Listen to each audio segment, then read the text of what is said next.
I eat the mic.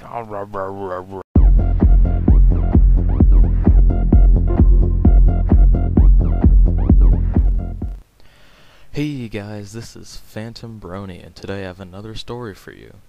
Today we'll be reading Bad Apples.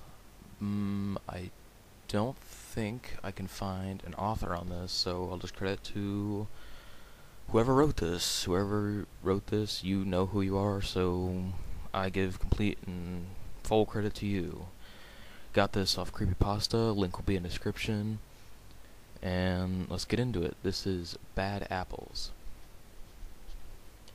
Y'all like apples, don't ya? Howdy y'all, my name's Applejack, and I guess y'all aren't too used to a pony telling you a story. Well, I reckon it's about time some pony did. Y'all like apples, don't ya? Well, that's good. Y'all see, when I was born and raised on apples, apples are my life. Heck, apples are more than life. They're, well gosh darn it, I can't explain it. You ever imagine being torn apart piece by piece? Agonizing pain rushing through you? Well, that's about how I feel about my apples. I love my apples, which is why I'd do anything to make sure they'd stay big and strong. You see, life is a lot like apples. All it takes is a couple of bad apples to ruin the whole batch, and I just can't let that happen. Now let me get on with my story. It began one fine afternoon. I was picking apples and trying my best to keep the farm in top condition when I noticed some pony trespassing. Now, I'm a friendly sort, so I decided to go over and see what the new pony wanted. Only turns out this pony wasn't like most of the others. Pretty new to town. I had a right mouth on them. Still, I did my best to try to move the little pony on without making a fuss. After a while, they went to move on. Seemed to be nice enough ponies despite the rough start. Then it happened. That pony went, picked one of my apples, took a big bite of it right in front of me.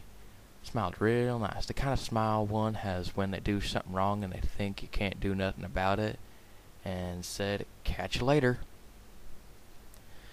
That was when I realized I was dealing with a bad apple. I played it nice though and managed to wave them off with a smile, though I had to grit my teeth somewhat as I watched them toss that barely touched apple on the ground as they left. That night, I waited until the others were asleep and headed out. It didn't take me long to track down the pony from before. Turns out they were staying in a house not too far from our farm. I looked in and saw the pony was asleep, so I climbed in the window. I had to admit it wasn't my smartest move. The noise soon awoke them, and they started to get real mad at me. Like I said, that pony sure had a mouth on them. This time, however, that mouth was shut rather quick as I pulled out an apple and shoved it in the pony's muzzle. They coughed and spluttered as fell over. I didn't let them get up. I leapt at them and pinned them to the ground. As I got another apple and stuffed it in their muzzle as they squirmed, choking as I crammed the apple further down their throat.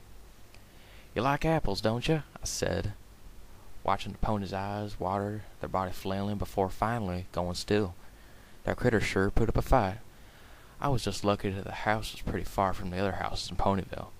I would have felt real just awful if I'd woken some pony in all the noise. After waiting a few minutes to make sure the pony didn't suddenly leap back up, I got off and carried them with me to the farm. A bad apple had to be disposed of to stop it spreading to the others, but it could still serve a purpose. I dug a hole under one of my favorite apple trees and buried the pony, making sure to press the earth down deep so it wasn't disturbed. I gotten pretty much good at it by now. I reckon almost every tree in the farm had a bad apple buried next to it by now. So far, no pony had noticed. I gave a look at the tree before I retreated, giving myself a little smile as I took a nearby apple and helped myself. Only one use for a bad apple, and that's to help the other apples grow. And that was Bad Apples by whoever you know you are. And if you like it, just, you know what to do. Comment, subscribe, and leave suggestions of other stories you want me to read.